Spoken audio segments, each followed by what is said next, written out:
Video చూసాను. ఆ వీడియోలో ఏముందంటే, ఒక చాతబడి చేసే వ్యక్తి, విచ్ అంటారు కదా, ఆమె చెప్పింది ఏంటిదంటే, ఆమె ఇప్పుడు నమ్ముకుంది, సీక్రెట్స్ అని రివీల్ చేస్తూ ఏం చెప్పిందంటే, ఒకసారి మాలో ఉన్న హెడ్ విచ్ మమ్మల్ని పంపించాడు, వారికి విరుద్ధంగా కార్యము చేయమని, వారికి విరుద్ధంగా నష్టం కలగజేయమని మమ్మల్ని పంపించాడు. అంటే దురాత్మలు పంపించమని వేడుకున్నారు.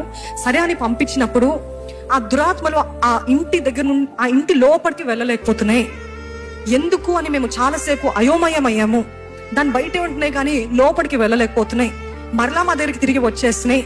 ఏంటి దీనికి అర్థము, ఏమైంది అని చూసినట్లయితే, వారి చుట్టూ అంటే ఏ ఇళ్లలో అయితే వారు ప్రార్థన చేస్తున్నారో, ఆమె చెప్పింది, ఆ దెయ్యాలు చెప్పిన సాక్ష్యం ఏంటిదంటే, ఆ ఇంటి చుట్టూ ఒక బ్లూ కలర్ డోమ్ తెలుసు కదండి, ఓ రౌండ్ కవరింగ్ లాగా ఆ ఇంటి చుట్టూ ఉందంట. ఇప్పటికైనా ప్రార్థన చేస్తారా? ఇదేదో మీకు నిరూపించి చెప్పి అప్పుడు ప్రార్థన చేయడం కాదు, అంత శక్తి ఉందని చెప్తున్నాను. What am I trying to say? Your prayers have that much power. అంత శక్తి ఉంది. ఈ రోజు దాడి చేయడానికి నీకు విరోధంగా రూపించబడిన ఏ ఆయుధమో వర్ధిల్లదు. ఎప్పుడు ఆయన సన్నిధిలో గడిపినప్పుడు, ఎప్పుడు ప్రార్థన చేస్తున్నప్పుడు, ఎల్లప్పుడూ ఆయనతో సహవాసం కలిగినప్పుడు.